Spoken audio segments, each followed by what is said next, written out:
You will hear a number of different recordings and you will have to answer questions on what you hear. There will be time for you to read the instructions and questions, and you will have a chance to check your work. All the recordings will be played once only. The test is in 4 sections.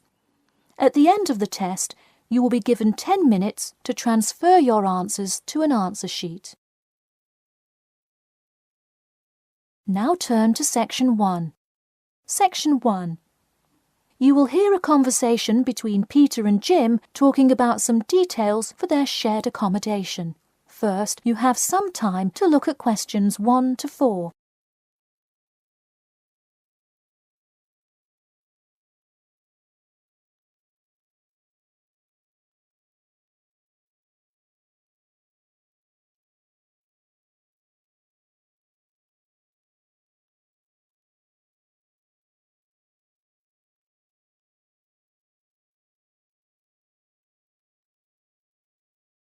You will see that there is an example which has been done for you.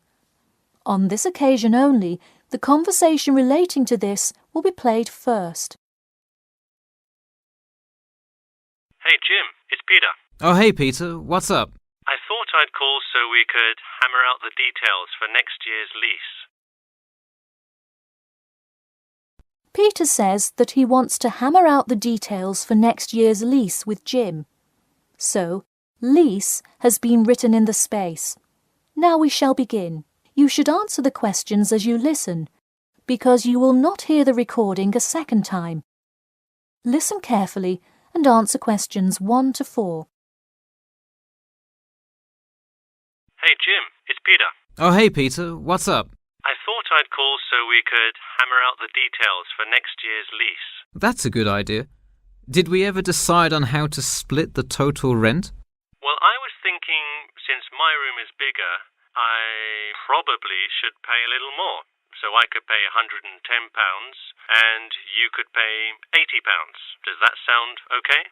Considering that my old apartment cost me £100 for a smaller room, I'm definitely all right with that.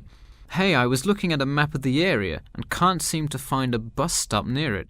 Do you know where we would catch the bus? Well, the bus is actually pretty far from us, but we have that garage that we can park our cars in. Wow, that's great. Convenient parking is hard to find, so we're lucky we have that. Okay, so we have a whole lot of things we'll need to buy when we move in. How do you want to split that up? I was wondering, do you still work at the supermarket? Yep, every Tuesday and Saturday. Would you be able to buy things from there if I sent you a shopping list? Sure, I can do that. Great. Then I can take care of whatever else we need that you wouldn't get at a supermarket. If you want, I'll pick you up from work that day and we can go to the apartment together. Oh, that would be great, thanks. No problem. That way we can split the cost of petrol. Works for me. It's so expensive these days, isn't it? It's downright obscene. Before you hear the rest of the conversation, you have some time to look at questions 5 to 10.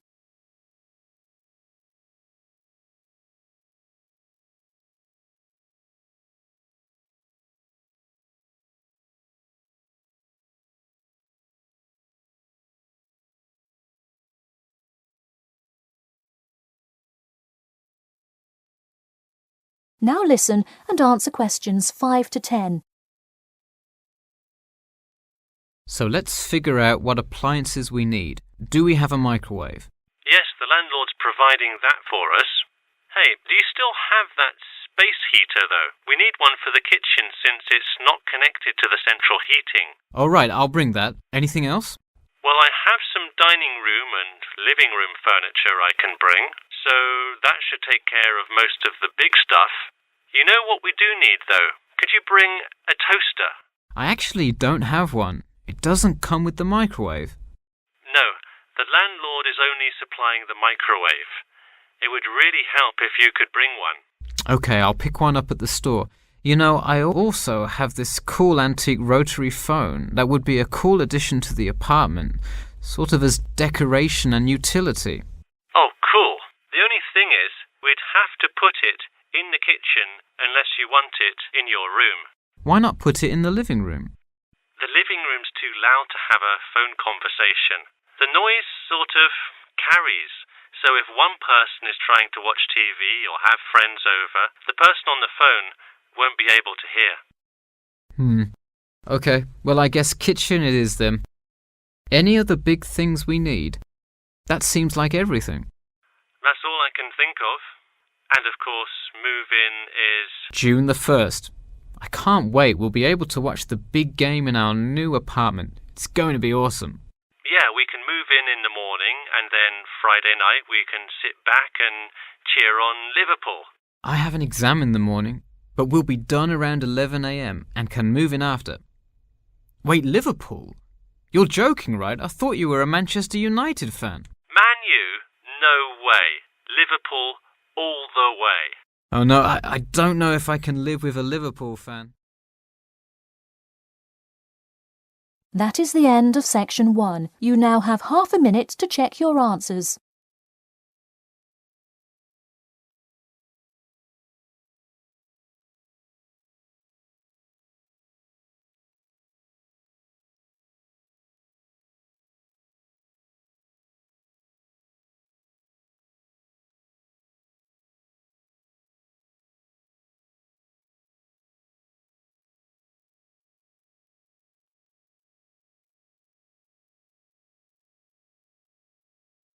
Now turn to section 2. Section 2. You'll hear an HR representative of Earn and Learn giving some information about her company. First, you have some time to look at questions 11 to 16.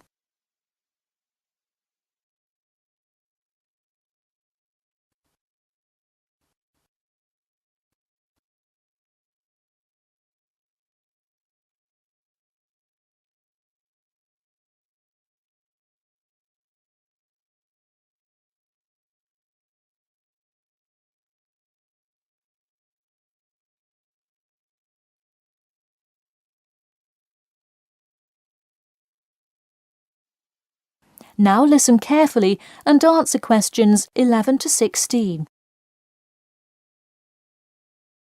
Welcome to all of you. Can everybody see and hear me? Good. I'm Sarah Connor, an HR representative of Earn and Learn. I have been asked today to talk to you about our company. So, for those of you who don't know very much about the company, let me start by giving you some basic information about it. Earn and Learn started nearly 20 years ago. It is not a charity but a for-profit company that enables promising entrepreneurs to make money while traveling. During the past 10 years, it has grown rapidly and has gained great influence in most countries of the world. We have a partnership with the school and take a large number of recent graduates from the business school. So, if you are a recent graduate, I'd say you can consider applying to our company. Before your application, you might be curious about what sort of places you could go to. There are 4 main locations, but you also have the freedom to submit a different location, and if they can make the necessary arrangements, you can go. The first country Earn and Learn established locations was the US, where you may choose from multiple locations, as long as you can commit to their more rigid schedule of August to December. Also, you could do the Australia internship. That one is really cool. You work at a wildlife shelter and learn about the business practices of non-profit organizations. You do have to be willing to commit 8 months for that one, though. Perhaps that's a long time to be so far away, but I would say it is really an amazing opportunity. I don't know whether some of you are in decent physical shape. If so, the South Africa internship is another exciting one. You learn a lot about sustainable farming, but you would be doing some of the manual labor involved in maintaining a farm. Indeed, it's hard work, but I think you would definitely be able to do it. It may be wise to wait until after their summer is over, so it's not so terribly hot. In addition, there is a most recently established location in India. This one gives you more of a study abroad feel, given that they arrange a host family for you to stay with. In the other locations, You live in an apartment with other interns, so this is definitely a unique experience. Before you hear the rest of the talk, you have some time to look at questions 17 to 20.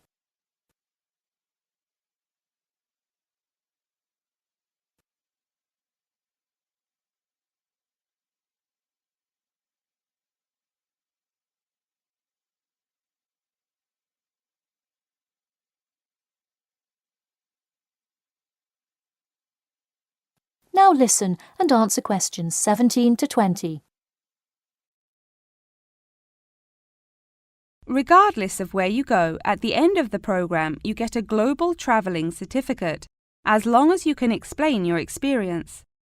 You can provide a written log of what you did. I recommend writing journal or blog entries about what you do every day, or a weekly summary of each day. Of course, you don't have to write up a formal report or anything like that, and you need to apply for it once you have returned. Some students may want to know whether this is a paid internship. Actually, you have to pay for the flight there yourself. But you have the opportunity to create your own small business, which could earn you money if it's successful. So basically, you pay for it all up front, but when you're there, you can find ways to make money. That is to say, you pay for 2/3 of the cost up front as a deposit, and then give the final instalment 1 month prior to your return. Finally, I have to remind you that you need a health check before you go, to make sure you're not going to spread any communicable diseases.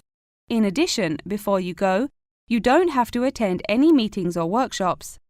You'll meet everyone you'll be working with once you get there.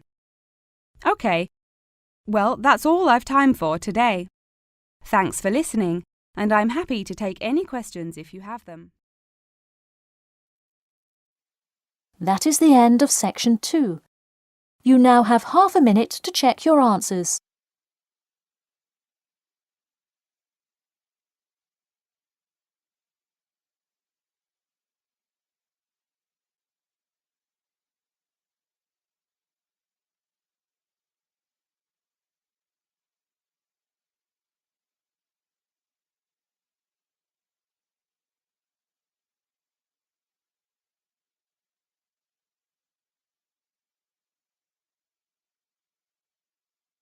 Now turn to section 3.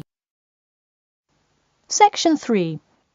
You will hear a student called Margaret Parkinson talking about the class she missed on Thursday with her professor.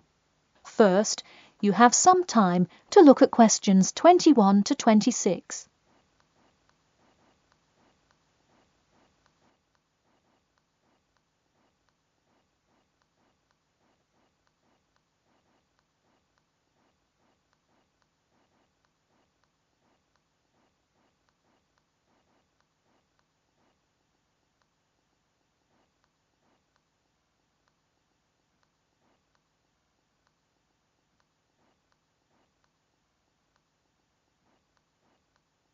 Now, listen carefully and answer questions 21 to 26. Hi, Professor Timmons, do you have a few minutes? I was hoping to talk about what I missed on Thursday. Hello, come in. Sure, sit down. Could you tell me your name, please? Margaret, sir, Margaret Parkinson. I apologise for missing your class, but I had to go to the hospital. I'm sorry to hear that. Everything is okay now, though, I hope? Yes, thanks. Glad to hear it. So on Thursday, I outlined the research project that will account for 30% of your grade. All students will be divided into groups and will give a well-researched presentation to the class covering a specific topic relevant to student life. Oh, that sounds interesting. Can we choose just any topic that pertains to life as a student, like how to start your own student organisation? Well, though I'm sure that would be an informative presentation, I've already chosen a list of topics which I will assign. As an example, I assigned one group the topic of student loans. They're to research not just the prevalence of students who have loans to pay for their tuition, but information as to how best to manage these loans and possible scholarships that could alleviate some of the financial burden.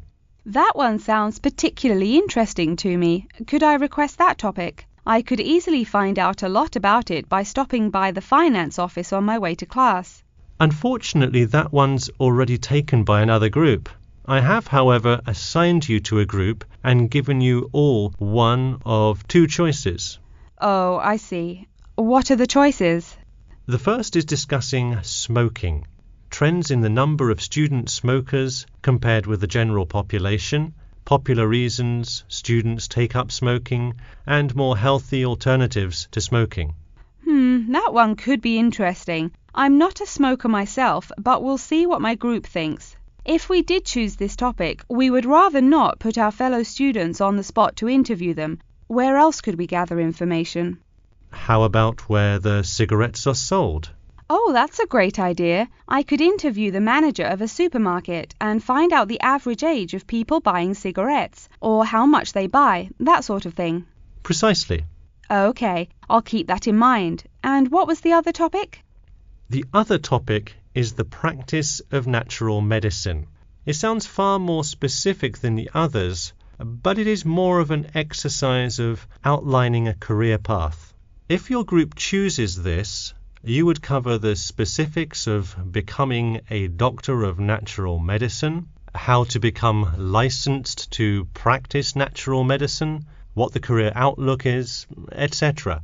You could find much of the information you need on this in the careers office. Wow, that would be really helpful, not just in learning about natural medicine, but in how to approach researching any career path. That's the idea. I want groups to really think outside the box to find information on their topics. They should interview multiple sources. Okay, now I think I have the general idea. Before you hear the rest of the talk, you have some time to look at questions 27 to 30.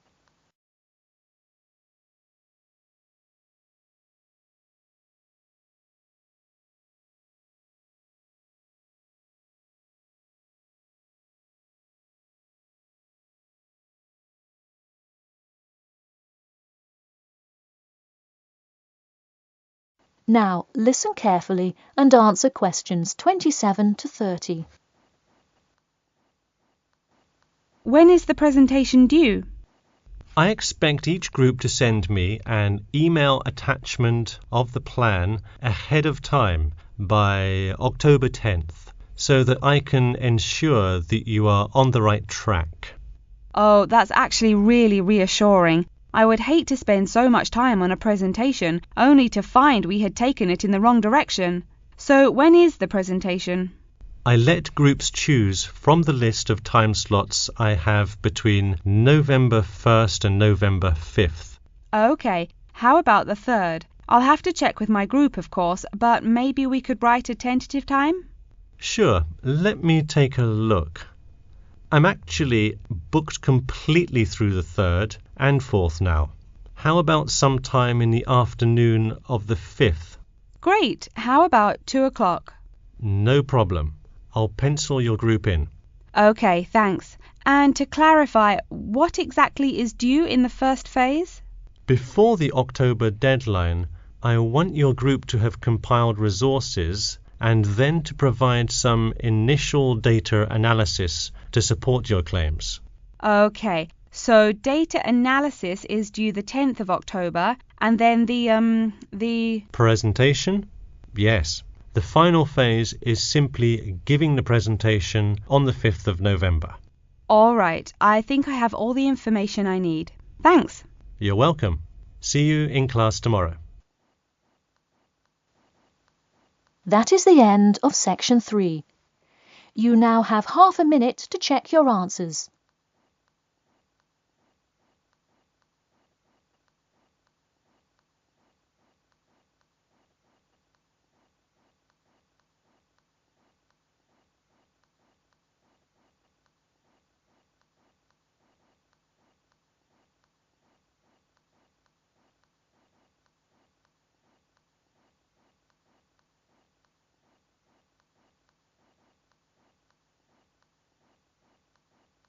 now turn to Section 4. Section 4. You will hear an introduction about an eco-friendly building called the Gherkin. First, you have some time to look at questions 31 to 40.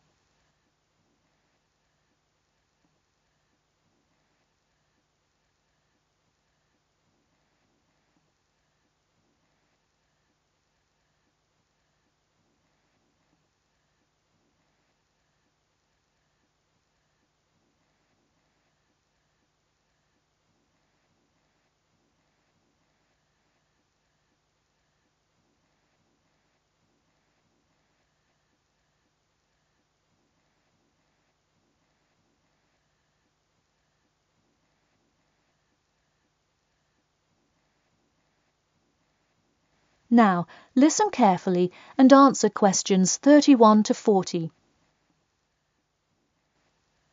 Today, I'd like to tell you about how UK architects are playing their part to address the issue of global warming. You have seen many of these iconic buildings while going about your everyday life, but you may not know how they are affecting your tomorrow. In 2003, construction was completed on the famous Swiss rebuilding, or more informally called the Gherkin, a true masterpiece commissioned by the law offices of Foster & Partners. This is not the first ambitious endeavour of the firm. They are renowned for their various philanthropic environmental efforts. The Gherkin, with its cutting-edge green initiative and sharp design, is gaining recognition as an icon in modern architecture. You can pick it out of the London skyline by its unorthodox cigar shape. While its appearance is the obvious attribute at which to marvel, there is far more to this building than meets the eye. And let's face it, there's a lot about this building that meets the eye. The building helps reduce the city's carbon footprint in a number of ways.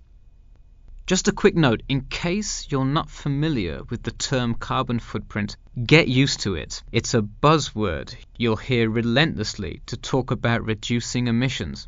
Think of it as the amount of harmful greenhouse gases that are given off into the environment by a single person, organization, or product. So going back to the Gherkin building, perhaps the most obvious as well as the most significant eco-friendly feature is the glass windows, which allow light to pass through the building, both reducing heating costs and brightening up the workspace.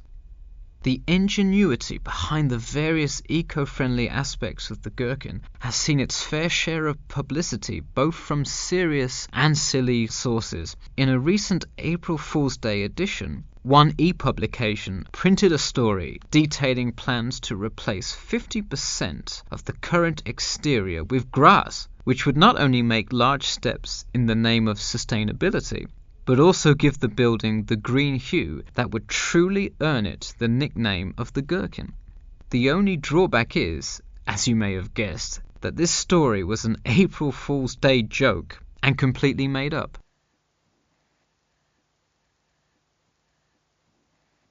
In all seriousness though, the building is setting a new standard of design that other architects and city planners just cannot ignore.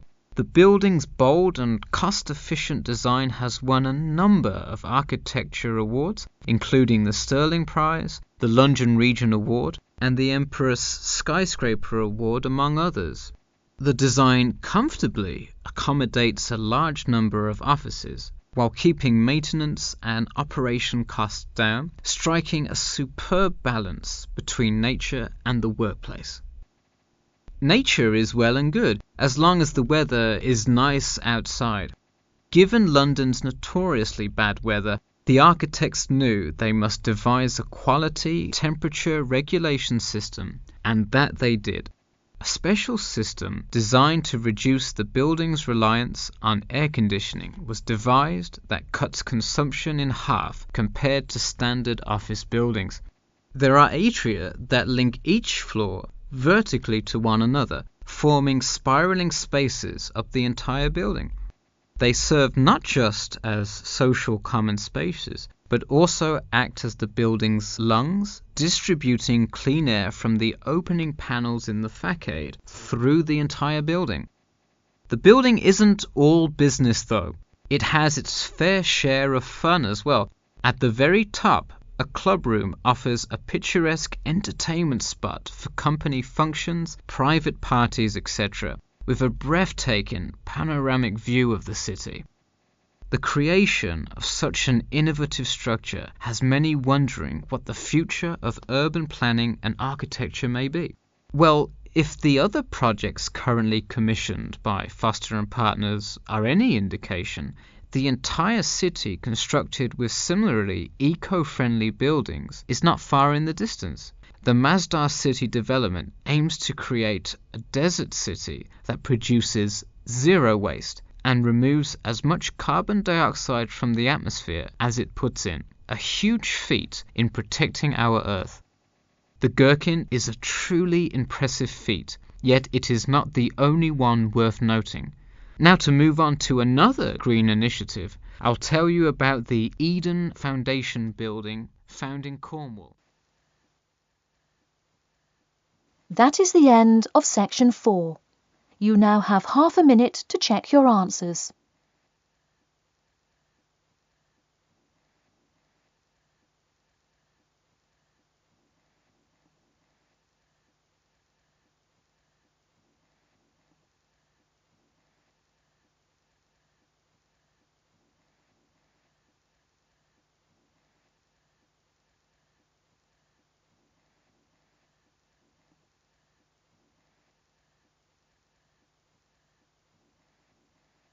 That is the end of the listening test.